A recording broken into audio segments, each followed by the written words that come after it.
और बड़ी अपडेट इस वक्त की आ रही है। हरियाणा कांग्रेस के जिलाध्यक्षों की लिस्ट जारी हो गई है। 32 जिलाध्यक्षों की सूची जारी की गई है। तो लंबे वक्त से कांग्रेस के जिस संगठन का इंतजार हो रहा था, आखिरकार उस संगठन ने स्वरूप ले लिया है और कांग्रेस की तरफ से ये देखिए लिस्ट जारी कर दी गई है।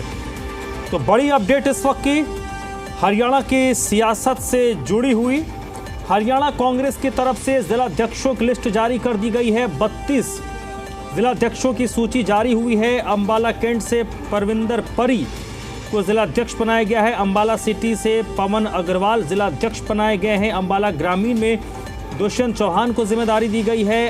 यमुनानगर ग्रामीण से नरपाल सिंह जिलाध्यक्ष बने हैं। और इस वक्त हमारे ZDNH के एडिटर विनोद लांबा जुड़ चुके हैं इसी पर ज्यादा जानकारी के साथ। विनोद, बड़े दिनों से इंतजार था, खामी कमियां तो उस पर आप बताएंगे, लेकिन एक बड़े प्रश्न का जवाब दिया है कांग्रेस पार्टी ने कि आखिरकार उन्होंने संगठन का ऐलान कर दिया। बिल्कुल, 11 साल के बाद धर्म इस लिस्ट का इंतजार था और संगठन को लेके तमाम तंज सहे जाते थे। 2 चुनाव हो गए लेकिन लिस्ट नहीं आई। लेकिन आखिरकार कांग्रेस कार्यकर्ताओं के लिए और कांग्रेस माइंडसेट के जो भी लोग हैं उनके लिए एक लिस्ट और सूची आ चुकी है, आधिकारिक है, पुख्ता तौर पे हम सामने रख रहे हैं जी। और विनोद, ये जो लिस्ट आई है आपने जो बताया कि आधिकारिक तौर पर लिस्ट आ गई है, कांग्रेस संगठन के लिए कितना महत्वपूर्ण आप इसको देखते हैं और क्या बदलाव हरियाणा कांग्रेस में आप इसके बाद नजर आएगा? देखिए, निश्चित तौर पर कांग्रेस संगठन के लिहाज से बड़ा महत्वपूर्ण है और वही मैं बात कह रहा था कि 11 साल से इस लिस्ट का इंतजार था। 2 चुनाव निकल गए, लोकसभा के, 2 विधानसभा के, लेकिन कांग्रेस का संगठन खड़ा नहीं हो पाया और आखिरकार अब कह सकते हैं, हरियाणवी में अगर कहें तो कर्रा जी करके ये लिस्ट सामने रखने का काम किया है। अंबाला कैंट से आपने नाम पढ़ा, अंबाला सिटी से, यानी कि अंबाला डिस्ट्रिक्ट में 2 बनाए गए हैं, पवन अग्रवाल और परविंदर सिंह परी। इसके अलावा अगर फरीदाबाद की बात की जाए तो यहाँ बलजीत कौशिक है। भिवानी में भी रूरल और अर्बन के 2 अलग अलग बनाए गए हैं। मैं एक बार जल्दी से नाम पढ़ देता हूँ। भिवानी रूरल से अनिरुद्ध चौधरी हैं और अर्बन से प्रदीप गुलिया हैं। फरीदाबाद में बलजीत कौशिक है। फतेहाबाद से अरविंद शर्मा है। गुरुग्राम में भी 2 बनाए गए हैं, यानी कि डिस्ट्रिक्ट 1 है लेकिन 2 जिलाध्यक्ष बनाए गए, रूरल और अर्बन लगा के। वर्धन यादव रूरल के, गुरुग्राम रूरल के जिलाध्यक्ष नियुक्त किए गए हैं और अर्बन के पंकज डावर को बनाया गया है। हिसार में भी, हिसार बड़ा जिला है, इसमें भी रूरल और अर्बन के हिसाब से बिजलाल होवाल को जिम्मेवारी रूरल की दी गई है और अर्बन का जिलाध्यक्ष बजरंग दास गर्ग को, जो एक बड़े व्यापारी नेता भी हैं और व्यापारी वर्ग के भी हित कहीं ना कहीं ये सामने रखते रहते हैं।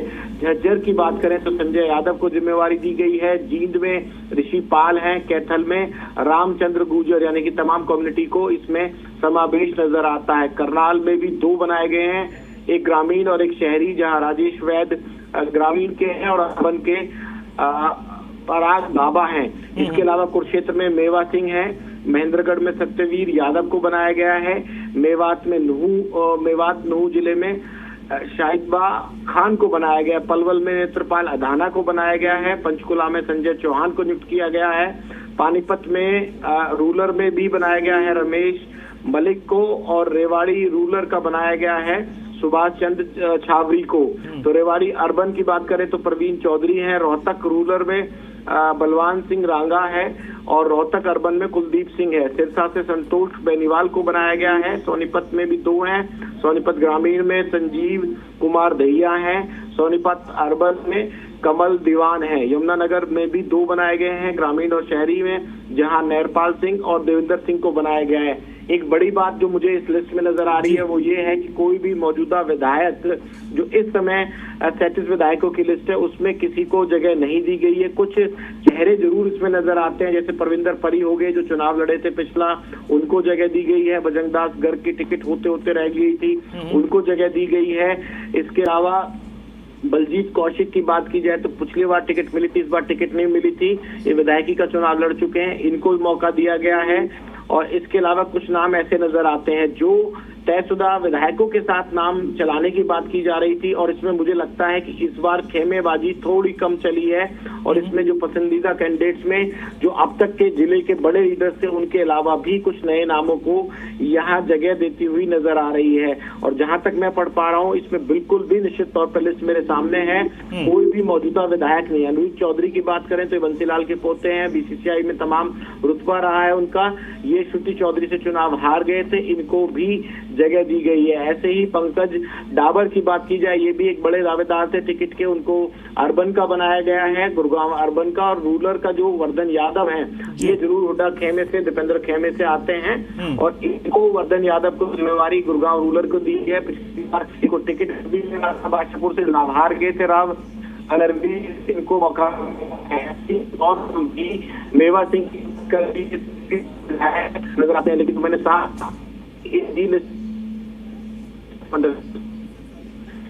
विधायक को जिलाध्यक्ष ने विनोद, इसमें अब जैसे आपने ओवरऑल बताया कि इस लिस्ट को देखने के बाद ये लग रहा है कि इसमें खेमेबाजी ज़्यादा नहीं है, जो ज़्यादातर जो डिजर्विंग लोग दिख रहे हैं उनको मौका दिया गया है। एक और चीज़, अब हम ये मान सकते हैं कि इस लिस्ट के आने के बाद विधानसभा में जो नेता प्रतिपक्ष की कुर्सी खाली है आने वाले 1-2 दिनों में वो भी भर जाएगी।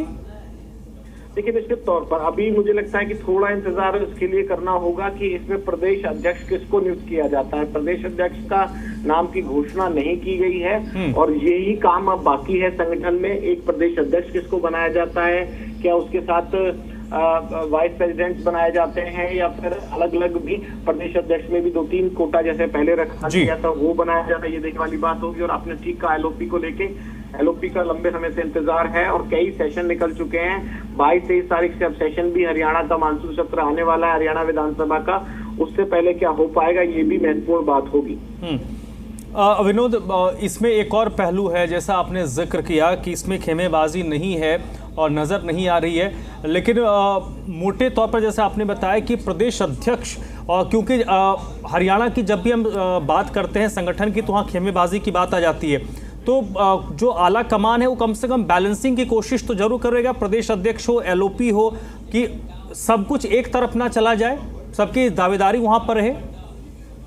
देखिए निश्चित तौर पर मैंने कहा ना कि इस लिस्ट में जहां तक मैं रीड कर पा रहा हूँ अभी इस अगले नामों की चर्चा होगी, क्योंकि 32 नाम है।